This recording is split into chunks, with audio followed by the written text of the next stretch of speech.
Olá, meus queridos, tudo bem? Como é que vocês estão? Estou com muita saudade de vocês. Espero que essas semanas aí de férias, né, tenha renovado o espírito de vocês, tá bom? Então a gente vai dar continuidade ao segundo semestre, ainda remoto, mas é assim que a gente vai trabalhando, né, pensando na segurança de vocês, pensando no melhor, tá? Então a gente vai continuar. Fizemos uma nova reorganização dos conteúdos, tá certo?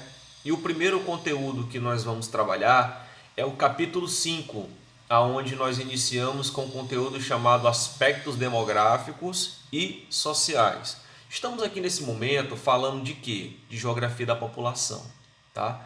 Nós vamos entender e compreender como a população se organiza dentro do espaço geográfico, como a população ela é organizada no meio social, vamos colocar assim, tá? Então, como as cidades se organizam populacionalmente, enfim, nós vamos entender principalmente os principais indicadores sociais, tá? Que nós chamamos aí de, vamos dizer assim, o entendimento sobre os fenômenos populacionais. Então o livro de vocês ele vem colocar, primeiramente, o que é densidade demográfica. Aí nós temos uma realidade de população por metro quadrado, se um país ele é densamente povoado ou não, a gente vai compreender melhor isso daí, tá? O livro de vocês ele também vem colocar sobre natalidade e mortalidade, como é que funciona a questão do nascimento de pessoas, como é que funciona a questão de mortalidade, o que leva esses índices a aumentar, o que leva a população a crescer, o que leva a população, as pessoas a morrerem, por exemplo, tá? O que leva esses índices a aumentarem. Por que existem cidades e países que o índice de mortalidade é altíssimo e existem países e cidades que o índice de mortalidade são menores, tá? Isso a gente vai entender por conta da qualidade de vida, né? Saúde, saneamento básico, moradia de qualidade, atendimentos preventivos na área hospitalar. Então a gente vai compreender isso daí, tá? O crescimento populacional também, se está em alta, se está em queda, se nós temos uma população crescente, tá? Hoje nós temos, mundialmente falando, nós temos aí 7,9 bilhões de pessoas, tá? O Brasil hoje ele chega em torno de 209 milhões de pessoas. Então a gente vai entender se nós estamos crescendo, se nós estamos parados, né, no crescimento populacional, que isso não existe, mas pode ser que estamos crescendo menos, tá? Então a gente vai compreender melhor esses fatos aí. Outra situação que o livro coloca, a pirâmide etária brasileira, se nós estamos vivendo uma população idosa, uma população ainda entre idosa e uma população nova, tá? O Brasil hoje ele é considerado ainda um país de população não tão velha, tá? É um país que tem uma população ativa, então isso é bom para a economia, a gente vai perceber isso daí. E também analisar questões socioeconômicas da população, por exemplo, o PIB, Produto Interno Bruto, né, para a gente poder entender sobre renda per capita, o que um país gasta com pessoas. Hoje a média de gasto por pessoa no Brasil é em torno de 10 mil reais, tá? Entender sobre a pobreza no Brasil também é um indicador social das questões socioeconômicas. Entender sobre a questão da organização da própria educação, que é um fator muito importante para determinar a qualidade de vida de um país. Longevidade, expectativa de vida. Hoje o brasileiro ele tem uma média de até 72 anos, desculpa, ele pode viver até 72 anos, é a média, pode passar ou não, mas é a nossa média de Brasil hoje, 72 anos de vida, né? E os índices de desenvolvimento humano, que é o IDH, a gente vai entender isso daí. Nós temos a ONU, as Organizações das Nações Unidas, que na década de 90 criou o IDH para a gente poder entender melhor se um país ele tem uma qualidade de vida ou não. A gente vai perceber que quando a gente estuda IDH, a gente tem que analisar o quê? Educação, tem que analisar a economia e tem que analisar a longevidade, que foi o que eu acabei de falar para vocês, para poder compreender se um país ele tem qualidade de vida ou não, tá? Então, dentro desse novo conteúdo, a gente vai analisar esses pontos que são chamados de fenômenos sociais, populacionais, para a gente compreender como é que está o país, como é que está o mundo, como é que está a nossa cidade, tá? E no finalzinho tem uma atividade, na página 74 e na página 75, aonde vocês irão resolver e me devolver as respostas, né, os entendimentos de vocês, tá certo? Então é isso, é um conteúdo incrível, maravilhoso, rico demais para a gente poder estudar, porque a gente precisa compreender como é que está a nossa realidade populacional da cidade, do estado, do país e do mundo, tá bom? Então venha comigo, espero que vocês estejam bem confortáveis e nesse momento eu vou abrir o livro para a gente poder ir passo a passo, para a gente poder entender e compreender melhor esses assuntos, tranquilo? Então venha comigo, fique aí confortável e vamos que vamos agora para o livro, tá? Segurem, vamos lá. Então vamos lá, vamos dar aqui continuidade à nossa aula, iniciando aqui pelo livro, tá? Só para deixar vocês por dentro do assunto, a página do livro que vamos iniciar as nossas atividades é lá na página 66, tá? Nessa página a gente está trabalhando a unidade 2 que fala sobre população brasileira. E nesse capítulo, que é o capítulo 5, nós vamos trabalhar algo bem importante que é chamado de aspectos demográficos e sociais. Esse assunto ele tem um grau de importância muito grande dentro da geografia. Por quê? Porque é aqui que a gente vai compreender melhor toda a organização da sociedade. Como é que a sociedade se organiza. Mas de que forma? O que é que a gente vai estudar aqui nesse assunto? Veja bem, o que é que o capítulo 5 vem abordar para a gente poder ficar por dentro? Nós vamos trabalhar sobre o que é população absoluta, que isso se chama a população total de um local. Por exemplo, qual é a população total, qual é a população absoluta de Pedreiras? Ele está querendo saber qual é a população total da cidade de Pedreiras, que hoje deve estar chegando em quase 40 mil. Segundo o último censo, foi 39 mil e uma fração. Tá? Nós vamos entender sobre o que é densidade demográfica, que é a quantidade de pessoas dentro de 1 quilômetro quadrado. A gente vai entender como é que funciona isso daí. A gente vai entender também sobre natalidade e mortalidade. Natalidade, o nascimento de pessoas, mortalidade, o índice de morte de pessoas em uma determinada região, estado ou país. Nós vamos entender sobre crescimento populacional, se um país ou se uma cidade está crescendo ou se está diminuindo a sua população e quais os fatores que levam um crescimento populacional ou a diminuição populacional. Vamos entender também sobre a pirâmide etária. A pirâmide etária ela vem mostrar para nós como é que está a idade da população, por exemplo, do Brasil. O Brasil hoje ele é um país novo, ele é um país adulto ou ele é um país idoso em termos populacionais.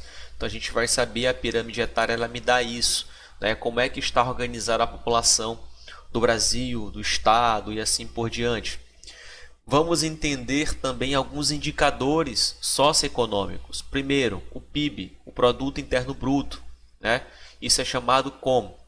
É a renda que o país tem para gastar com pessoas. Então a gente vai entender qual é o Produto Interno Bruto do Brasil, quanto é que o Brasil gera de recurso financeiro para investir na sua sociedade.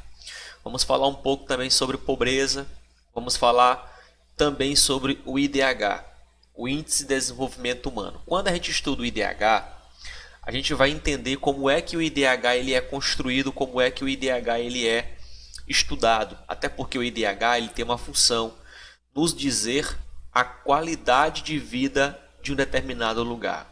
Qual o IDH do Maranhão? Qual o IDH do Brasil? Tá? Então esse IDH que ele vai de 0 a 1, quanto mais próximo do 1, maior a qualidade de vida. Quanto mais próximo do 0, menor a qualidade de vida de um determinado local. Hoje o Brasil está em torno de 0,70. Então ele está bem próximo do item 1. Significa que ele é um país que tem uma qualidade de vida. Mas aí nós vamos falar sobre isso, por quê? Porque dentro do estudo do IDH a gente tem que entender sobre como a educação está se organizando, como a longevidade, né, qual a expectativa de vida de um brasileiro. E vamos entender também sobre a questão do Produto Interno Bruto, que é relacionado à economia do país. Então, o que define, né, o que utilizamos para dizer se o IDH de um país ele é favorável ou não? Nós temos que ter uma educação de qualidade, uma economia muito boa e bem distribuída, tá? E nós temos que ter uma expectativa de vida também muito boa. Aí quando nós temos esses 3 itens com qualidade, nós temos um país que tem uma qualidade de vida, tá? Então é isso que nós vamos abordar. Resumidamente, isso é chamado de indicadores, como a sociedade está se organizando dentro do espaço geográfico. Então, inicialmente, confere o livro aí, tá? A gente vai entender melhor sobre esses aspectos demográficos e sociais, utilizando como referência o Brasil, o nosso estado, a nossa cidade, tá bom? Inicialmente, o livro coloca isso daqui, ó, que em 2017 a população absoluta ou a população total, como eu falei para vocês, quando eu utilizar o termo população absoluta, eu estou me referindo à população total de um lugar. Pedreiras, qual é a população total de Pedreiras?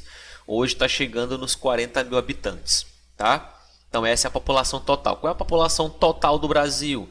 Hoje o Brasil se aproxima dos quase 208 milhões de habitantes. Então essa é a população total do Brasil. Mas hoje nós colocamos ela como a população total do Brasil passa dos 207 milhões de habitantes, o que fazia o país o quinto mais populoso do mundo. Isso em 2017, o Brasil ele já tinha uma população acima de 207 milhões de habitantes e coloca o Brasil como o quinto país mais populoso do mundo. Perfeito. A tendência para os próximos anos é de que esse número continue aumentando. Por que a população cresce? Resumidamente, porque de certa forma a infraestrutura do país ela está melhorando. Nós temos uma saúde com mais qualidade, nós temos uma educação com mais qualidade, nós temos recurso mais distribuído, a população está tendo mais acesso aos recursos econômicos e institucionais. E isso faz com que a população melhore a sua vida. Então isso proporciona, né, um crescimento populacional, tá? Então, a população cresce automaticamente devido às questões de melhoria dentro dos padrões sociais. Aqui nós temos uma tabela que mostra, que traz uma projeção como era a população no ano de 2000, como é a população hoje e a previsão para 2030. Você tem a população total em vermelho, população feminina em amarelo e a população masculina em verde. A população feminina hoje ela é maior do que a população masculina. E esse gráfico ele vai nos mostrar o crescimento populacional do Brasil. Em 2000 nós tínhamos uma média de 180 milhões de pessoas. Em 2015 a gente subiu provavelmente para quase 200 milhões de pessoas. Perto de 2018 nós já tínhamos 207 milhões de pessoas. Atualmente utilizamos como referência 2021, que nós temos aí quase 208 milhões de pessoas. E a previsão é que para 2030 nós vamos chegar próximo aos 230 milhões de pessoas. Então isso é um número bem elevado, um crescimento, vamos dizer assim, bem alto. E isso é um reflexo, né, que a sociedade hoje está tendo melhorias, né, na qualidade de vida, educação melhorando, saúde melhorando, né, e também em termos de expectativa de vida, que isso está relacionado a uma melhor qualidade de vida, moradia e assim por diante.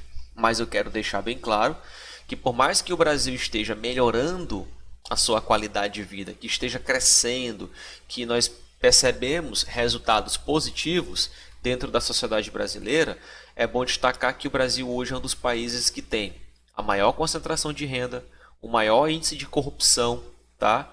E isso proporciona uma desigualdade social absurda. Então o que acontece? O Brasil mostra através dos dados uma qualidade de vida, um avanço positivo, mas nós sabemos que nem toda a sociedade brasileira tem acesso à qualidade de vida. Nós ainda temos um alto índice de pobreza, de pessoas que não têm acesso à educação, à saúde de qualidade. Então isso mostra o que? Um país, estatisticamente, através dos números, um país avançado, mas contraditoriamente uma sociedade que nem todo mundo tem acesso a essa qualidade de vida, tá? Então a gente tem que analisar o Brasil desta forma. É um país crescente, evoluindo, mas nem toda a sociedade tem acesso aos meios favoráveis para se ter uma qualidade de vida, educação, saúde, economia, nem todo mundo tem acesso à economia, tá? E assim por diante. Então vamos lá. Dando continuidade, eu marquei aqui, ó, que a população brasileira, por exemplo, a população brasileira se distribui irregularmente pelo território, tá? Então, para saber qual é a concentração de habitantes em determinada área, divide-se o número de pessoas pela medida dessa área, geralmente expressa em quilômetros por quadrado, né? Quilômetros quadrados. O resultado representa a população relativa ou chamado de densidade demográfica do local. É só lembrar que quanto maior for a densidade demográfica, maior será o número de habitantes por quilômetro quadrado. O que significa isso?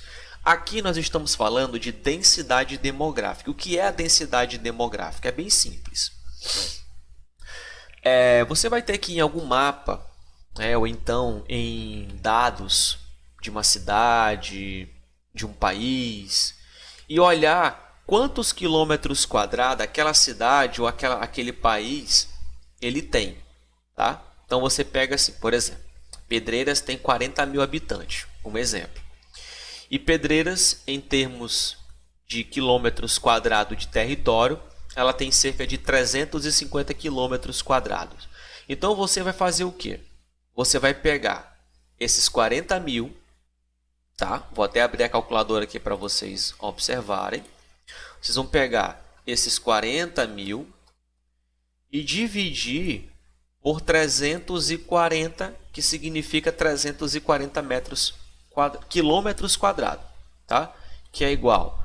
Nós temos aí uma ideia de 117 pessoas por quilômetro quadrado. Isso aqui é só um exemplo que eu estou colocando para cá, para a gente poder entender a divisão, para me dizer se Pedreiras ela é densamente povoada ou não.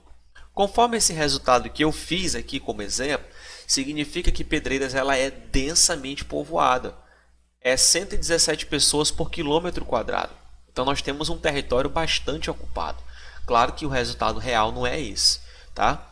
Hoje a gente tem que pegar a medida correta de Pedreiras, a população correta, para a gente poder fazer o cálculo para saber exatamente qual é a quantidade de pessoas por quilômetro quadrado dentro da nossa região.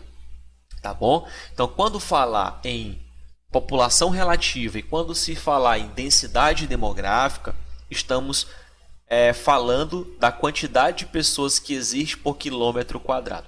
Isso aqui é o seguinte, nos mostra uma certa situação, tá? Vou mostrar para vocês aqui embaixo.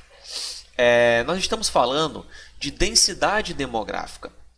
E o Brasil hoje, ele é considerado um país populoso, mas ele não é tão denso, populacionalmente falando. O Brasil ele não tem uma densidade demográfica muito alta. Nós chamamos de baixa densidade demográfica. Por quê?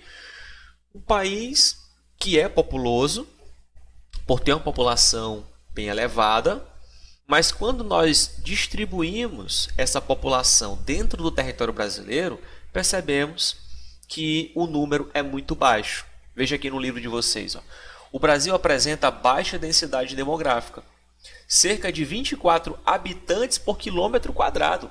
Então eu tenho 24 habitantes, 24 pessoas para 1 quilômetro quadrado de terra.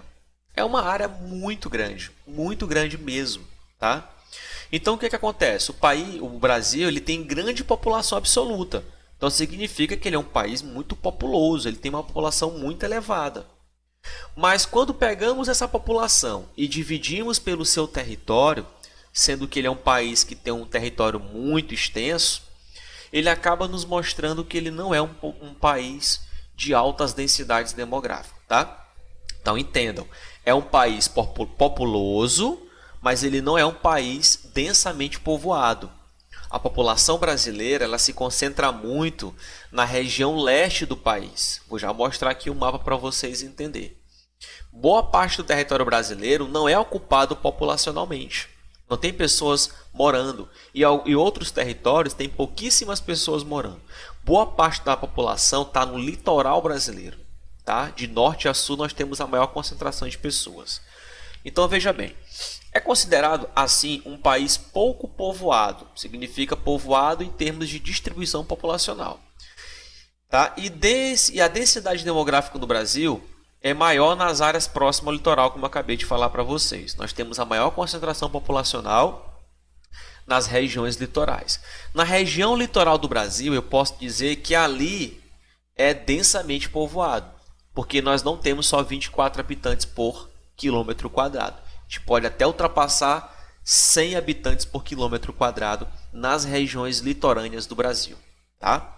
Então, observe no mapa a seguir as áreas brasileiras com mais de 10 mil habitantes, só para a gente poder olhar. Esse mapa ele vai nos mostrar, só para vocês terem uma ideia, a densidade demográfica em 2014, mas não está tão diferente de 2020 no momento que a gente está vivendo. Isso aqui nos mostra como o Brasil foi ocupado populacionalmente. Isso tem a ver com a história de ocupação europeia no Brasil. Primeiramente, os indígenas, por exemplo, viviam muito no litoral brasileiro. E com a chegada dos portugueses, eles também colonizaram e ocuparam essas regiões do litoral. Foi a partir daí que o Brasil iniciou o seu processo de crescimento urbano, as cidades, concentrações populacionais. Então, consequentemente, em relação à história, a parte do litoral brasileiro nós temos a maior concentração populacional. Já para o interior do Brasil, para as regiões centrais e oeste, ou para a região nordeste, você vai perceber que não é tão densamente povoada. Eu não tenho muitas populações concentradas nesses lugares, tá? Eu tenho na região de Manaus, ali na Zona Franca de Manaus, tá? Lugares que você tem uma maior concentração. Enfim, então o que dá para se perceber aqui? Que é um país populoso, tem uma população grande, mas ele não é densamente povoado, porque boa parte da sua população fica concentrada onde? No litoral brasileiro.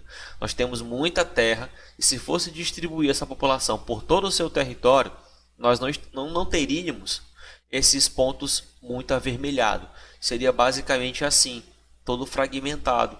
Então seria um país de baixa densidade demográfica, tá certo? Vamos descer aqui um pouquinho mais. Outro indicador importante quando trabalhamos aspectos demográficos populacional é chamado de natalidade e mortalidade. Primeiramente, o que seria a natalidade?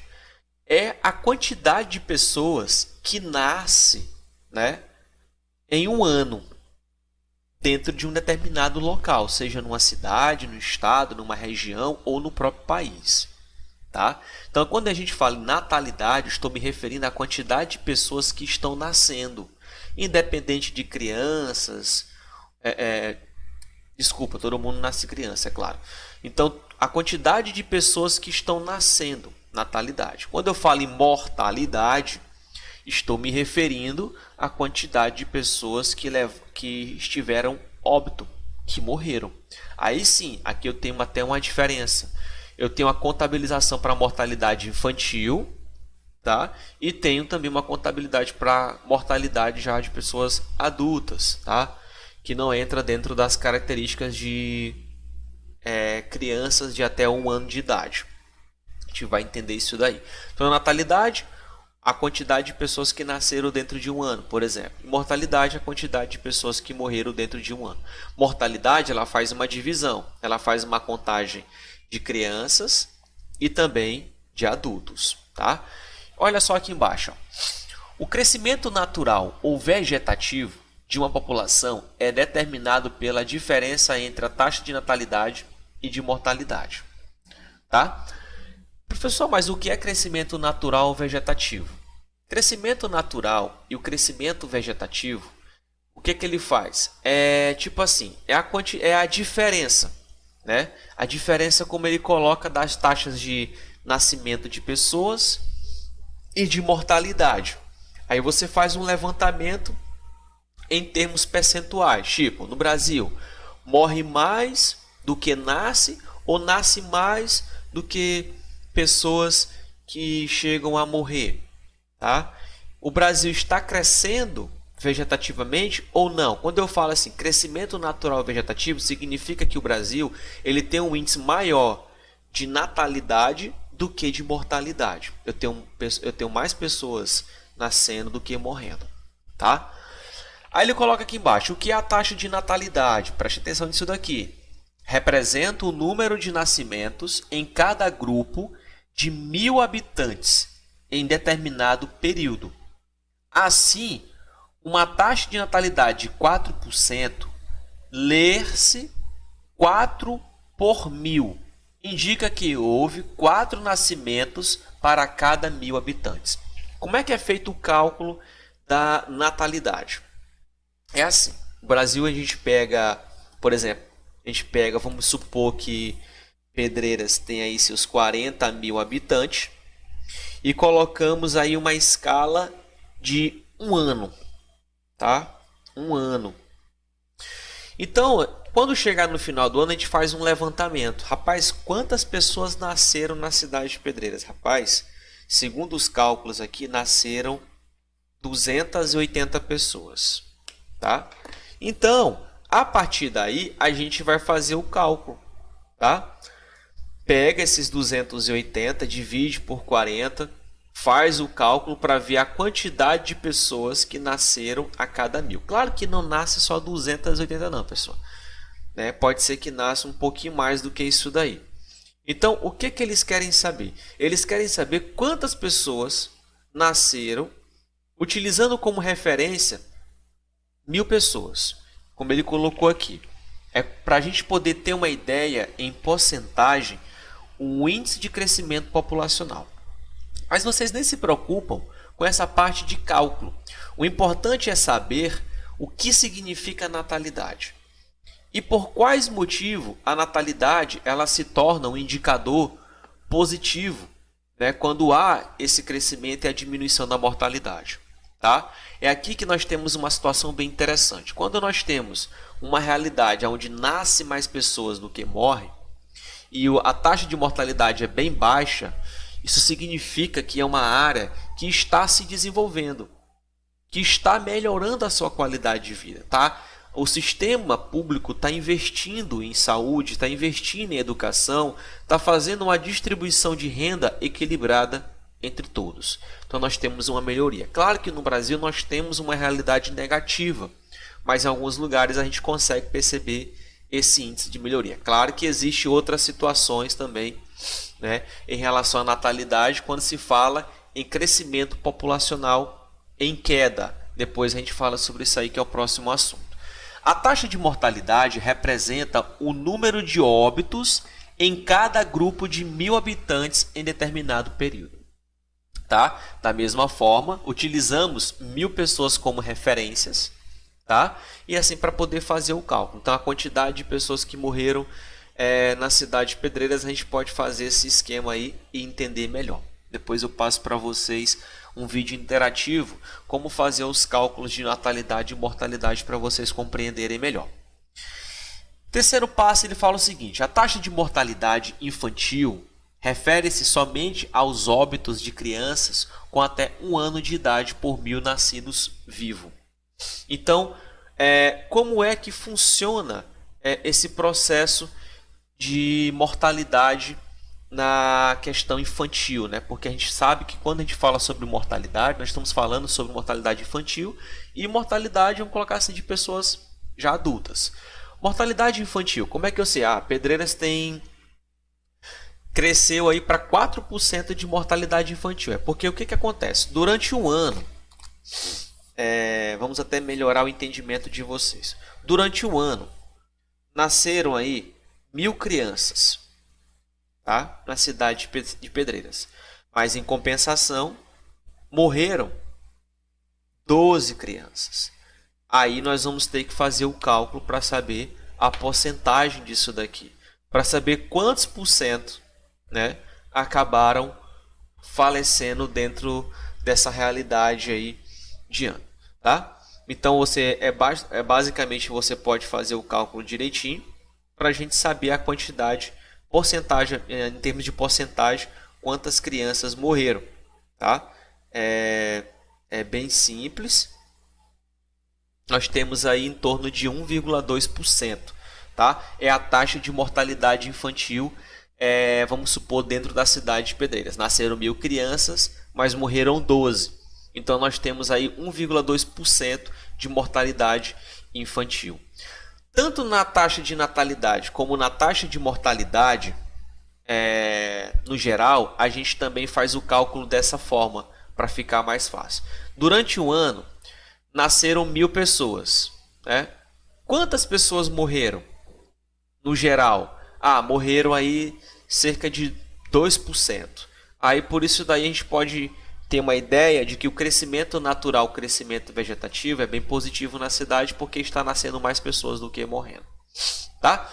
Mas depois eu vou gravar um videozinho fazendo um cálculo para vocês como é que a gente faz essa organização de calcular em termos de porcentagem essa questão populacional. Perfeito, então vamos lá. No Brasil, olha esse gráfico aqui, ó. Taxa de natalidade e mortalidade no Brasil, de 81 até 2017. Natalidade representada pela corzinha amarela e mortalidade pela cor verde.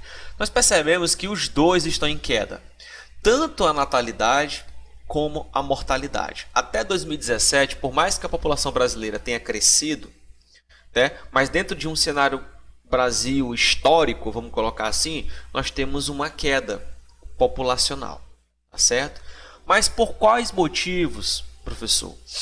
Nós temos uma redução populacional, né? Nós temos uma redução da natalidade, por exemplo. Crescimento populacional em queda. No passado, pessoal, eu acredito que vocês devem lembrar, vocês podem até perguntar para os pais, os avós de vocês, mas era comum no passado uma mãe e um pai ter 9, ter 10, ter 12 filhos. Mas por que isso, professor? Por que no passado se tinha tanto filho? Porque o conhecimento, técnicas e realidades relacionadas à saúde foram aprimoradas, tá? Antigamente você não tinha anticoncepcionais, você não tinha preservativos, a mulher ela não estava inserida no mercado de trabalho, planejamento familiar, tipo, eu só quero ter 2 filhos porque a minha renda, o que eu ganho só dá para manter 2 filhos, não dá para manter mais do que 2. Então tudo isso no passado não existia, tá? As pessoas não tinham como evitar. Por exemplo, tinha filho cesariano, mas não tinha como você ligar para não ter mais filho, tá? Hoje você já tem tudo isso. Então da década de 70 para cá, o Brasil melhorou muito porque ele começou a disponibilizar para a sociedade anticoncepcionais, preservativos, orientações de planejamento familiar, e também a mulher começou a entrar no mercado de trabalho. Então, como a mulher começou a entrar no mercado de trabalho, o que é que ela falou? Eu não vou ter muito filho porque senão não vou ter tempo para trabalhar. Então a mulher começou também a reduzir a questão da quantidade de filhos. Então de lá para cá nós tivemos uma queda na questão de natalidade. Não estou falando de crescimento populacional, eu estou falando na queda de filhos por mulheres, né, na queda da natalidade. Tranquilo? Então, a diminuição na taxa de natalidade e fecundidade da população brasileira, que é o que estamos colocando aqui, a taxa de fecundidade indica o número médio de filhos por mulheres, considerando mulheres de 15 a 49 anos. Então, a queda, nem tanto de natalidade, mas a queda da fecundidade foi algo muito, muito, muito visível dentro do Brasil. Professor, mas o que é a queda de fecundidade? É exatamente o que estamos falando, a quantidade de filhos por mulheres. Era comum no passado a gente ter 10 filhos, uma mulher ter 8 filhos, ter 9 filhos. E hoje uma mulher é comum ela ter só 1, 2, no máximo 3 filhos. Por quê? Por conta desses fatores que eu acabei de falar para vocês. Então, taxa de fecundidade no Brasil. Olha aí, ó. Década de 60, começou de fato a diminuição. Mas a década de 70 foi que começou a intensificar. 5,8, e hoje nós temos uma realidade de 1,66. Significa que lá na década de 60 era comum ter uma média de 6, 7, 8 até 10 filhos. E hoje nós temos uma média de 1, 2, estourando 3 filhos. Geralmente nós temos mais famílias com 1 ou 2 filhos do que 3. Então houve uma queda muito grande, né, na questão de ter filhos. Tá certo? Então isso é quando a gente fala de taxa de fecundidade, estamos falando da quantidade de filhos que uma mãe pode ter, sendo que essa mãe tem que ter uma idade entre 15 e 49 anos para poder entrar dentro dessa estatística, tá bom? Continuando, nós vamos falar um pouco sobre a pirâmide etária brasileira. Como eu tinha falado para vocês, o que é a pirâmide etária? A pirâmide etária, ela me mostra como é que está a população, vamos colocar como referência a população brasileira. A população brasileira hoje é idosa? É jovem? Né? É adulta? Como é que funciona isso daí? A pirâmide etária, ela pode me mostrar isso. Temos mais homens do que mulher? Temos mais mulheres do que homens? Tá? Então a gente tem como analisar isso dentro de um tempo histórico, como é que está organizada a população. Olha só, a pirâmide etária é um tipo de gráfico que representa os dados sobre a população masculina e feminina por idades. Por isso é também denominada pirâmide de idades. O formato de uma pirâmide de idades pode nos revelar alguns aspectos sobre a população de um país, tá? Então vamos lá. Quais são os principais aspectos? Primeiro, se nós temos mais mulheres do que homens ou mais homens do que mulheres, como é que está a realidade de idade da população brasileira? É jovem? É adulta? É idosa? Tá? E aí nós temos algumas situações. Por exemplo, vamos analisar aqui, ó. Na década de 80, nós tínhamos no Brasil, que é um gráfico brasileiro, pirâmide, nós tínhamos aí, ó, se a gente for analisar, nós tínhamos mais homens do que mulheres, numa idade de 80 anos a mais, tá vendo aqui, ó? O que está em azul representa os homens, o que está em meio vermelhado com rosa representa as mulheres. Aí eu tenho a faixa etária de 0 a 4 anos até acima de 80 anos de idade, tá certo? E o gráfico, o percentual populacional, a quantidade de pessoas, tá? População em milhões. Aqui é como se fosse, ó, 5 milhões, como se fosse não, 5 milhões, 10 milhões, 15 milhões. Do mesmo modo tem aqui para os homens. Então vamos lá, ó. Aí você observa que na década de 80, a população brasileira ela era praticamente uma população bem jovem, vamos colocar assim, a população nova, né? A maior população que nós tínhamos naquele período era uma população de 0 a 4 anos, uma população de 15 a 19 anos, tá? Uma população ali de praticamente de 10 até 34 anos, ó.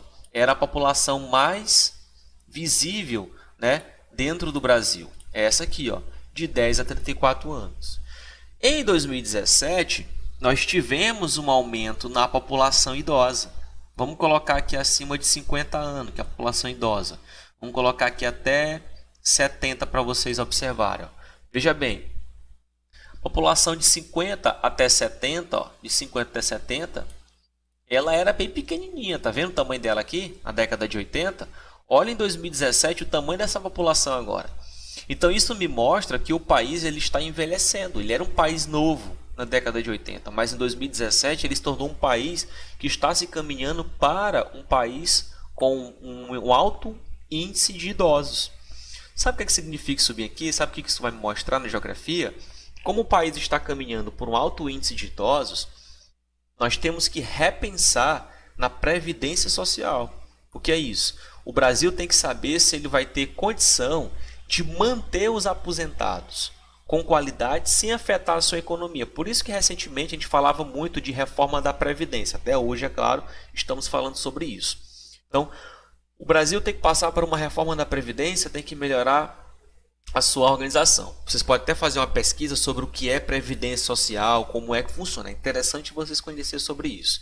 A Previdência ela está relacionada à aposentadoria das pessoas. Então o Brasil tem que saber se ele tem condição, quantas pessoas ele pode manter aposentada. Tá? E não tem esse negócio de eu não vou poder me aposentar porque não tem espaço. Chegou na idade de aposentadoria, você, por direito, vai se aposentar. Então o Brasil tem que se preparar para essas pessoas que estão chegando na maioridade. Então as pirâmides nos mostram se o Brasil realmente está aumentando essa população ou não. Se está, como está comprovado aqui, o Brasil tem que se organizar melhor para receber o maior índice, o maior número de aposentados no futuro. Isso em 2017, tá? Com certeza já deve ter aumentado um pouco mais em 2020 para 2021. Então as pirâmides, elas vão nos ajudar a compreender melhor como é que está a população brasileira hoje em termos de idade e quantidade por gênero. Então, observamos que na década de 80 nós tínhamos mais homem do que mulher. Pode olhar o tamanho da barrinha aqui, ó. Vocês vão perceber que a barra de homem era muito maior do que mulher. Hoje nós temos uma inversão. Nós temos mais mulheres do que homens, tá? Se a gente for contabilizar no geral, nós temos mais mulheres do que homens na população brasileira. Tá bom, pessoal? Tá até aqui no cantinho, ó. Faça uma leitura, ó. Previdência Social. Olha só, vou ler para vocês. O que é a Previdência Social? Sistema de proteção social que visa garantir ao trabalhador pagamento de aposentadoria e pensões quando ele não puder trabalhar em razão de doenças ou acidentes graves, gravidez, prisão ou velhice. Os brasileiros economicamente ativos devem contribuir mensalmente para a Previdência com parte dos seus salários. Então, todos nós que trabalhamos, que tem lá nossos salários todos os meses, uns por cento, 10% do nosso salário, 12% do nosso salário, ele é descontado, ele é retirado e esse dinheiro ele é colocado na nossa previdência. Com esse dinheiro que é arrecadado de cada trabalhador brasileiro, ele vai servir para poder pagar o salário dessas pessoas que eu acabei de ler para vocês, de pessoas, de mulheres grávidas, de pessoas que estão presas, pessoas, principalmente os idosos, tá? Pessoas que não têm condição de trabalhar porque teve um acidente, está encostado. Então a previdência ela serve para isso. E quando nós estamos aumentando essa população, nós aumentamos o índice de pessoas idosas. Então nós temos que se preparar para isso daí. Então pirâmide etária me ajuda a entender isso, tá bom? E o análise socioeconômico da população. Aqui a gente está caminhando para o final do vídeo. Para mim poder analisar isso daqui, eu tenho que entender sobre IDH, tá? Que é um Índice de Desenvolvimento Humano, criado pela ONU na década de 90, aonde a ONU queria um indicador que nos mostrasse qual a realidade de um país em questão de qualidade de vida. Tá? Então a ONU ela queria fazer isso, ela queria medir a qualidade de vida de todos os países no mundo. Então, ó, para que os governos atendam a população, é necessário que conheça seus problemas e suas necessidades. Educação, infraestrutura, saúde, por exemplo, são os principais indicadores para nos orientar se esse país, se essa cidade, se esse estado precisa melhorar ou não. Planejados com base em indicadores sociais. Então, esses indicadores, o PIB, pobreza, violência, índice de moradia, educação, economia, tudo isso nos ajuda a nos dar indicadores que vai servir para que os gestores possam se planejar e planejar melhor, né, as nossas cidades, os nossos estados, nossas regiões e também o nosso país. Tá certo? Necessitamos dos indicadores para ter uma ideia de como é que essas cidades, por exemplo, estão se organizando, se precisam melhorar e onde devem melhorar. Então, escolaridade, acesso a bens e serviços, renda e outros fazem parte, né, desses estudos do IDH. Eu vou até pular para a gente poder entender o que é o IDH. Aí depois eu volto para os indicadores que fazem parte do IDH.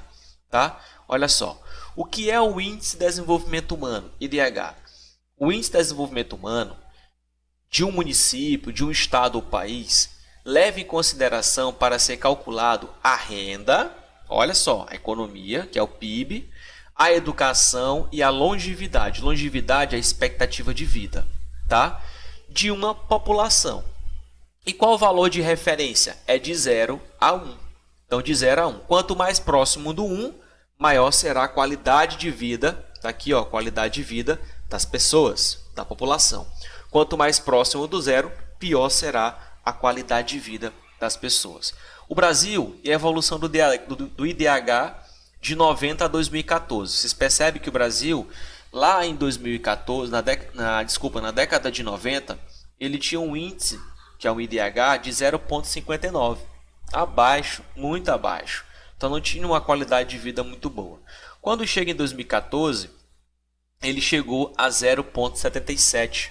Então está mais próximo do número 1. Então melhorou bastante a qualidade de vida nesse período. Tá? Então esse IDH ele nos mostra se o país ele está tendo uma qualidade de vida ou não. Preste atenção nessa imagem aqui. Ó. Índice de Desenvolvimento Humano.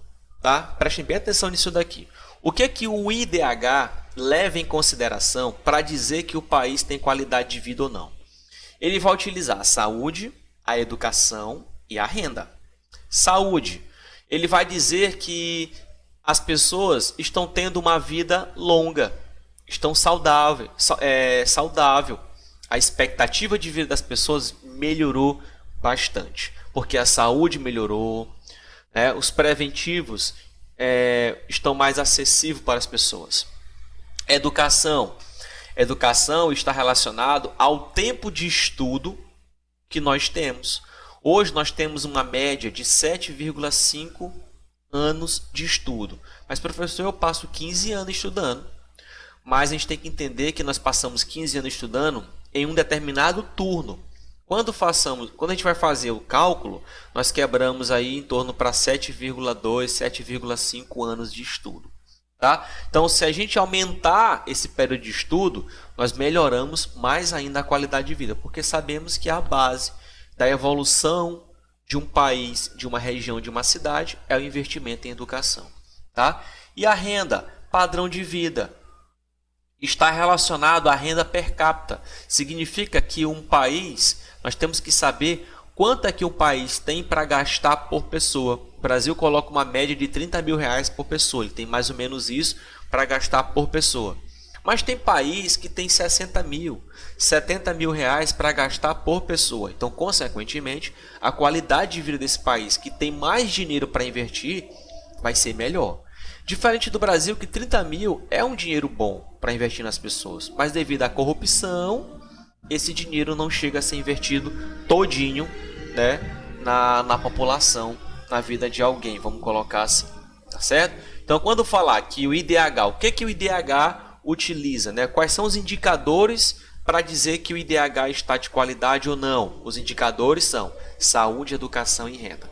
Quais são os indicadores que o IDH utiliza para dizer que um país tem qualidade de vida ou não? Saúde, educação e renda, tá bom? Isso é o IDH. Vamos voltar.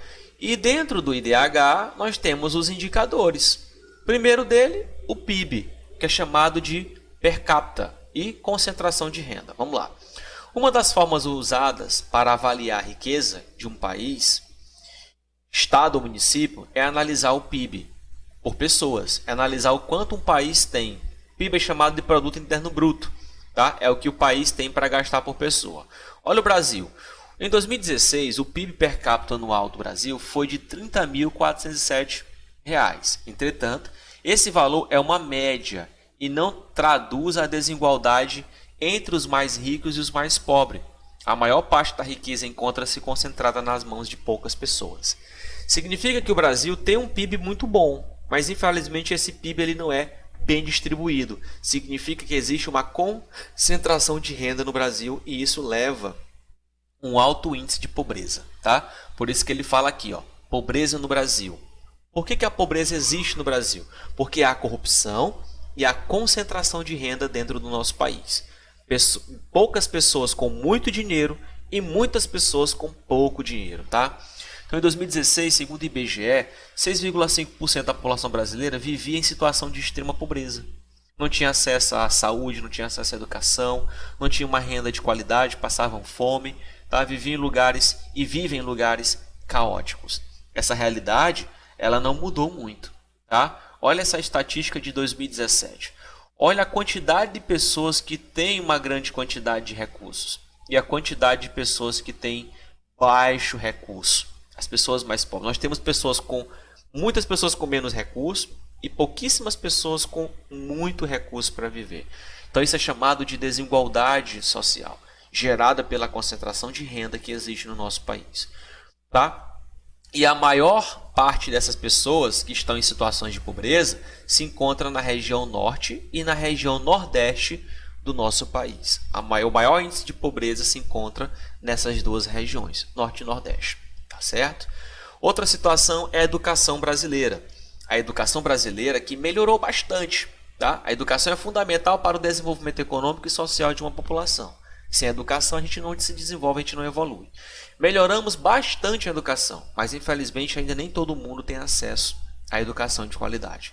E isso, quando a gente fala em educação, o IDH utiliza a taxa de analfabetismo para saber se um país tem uma qualidade de ensino ou não. Significa que a taxa de analfabetismo é o percentual de pessoas com 15 anos de idade ou mais que não sabe ler nem escrever. Então, ele pega e faz um levantamento. Quantas pessoas que têm acima de 15 anos não sabem ler nem escrever em relação à população absoluta do país? Aí eles fazem um percentual para saber como é que está isso. O Brasil diminuiu muito de 2007, como vocês estão vendo no gráfico, até 2015. Diminuiu bastante a taxa de analfabetismo. E isso porque investimento na educação e inclusão de muitas pessoas que antes não tinham acesso. Mas a realidade ainda é muito alta de pessoas que infelizmente nem têm acesso aos estudos.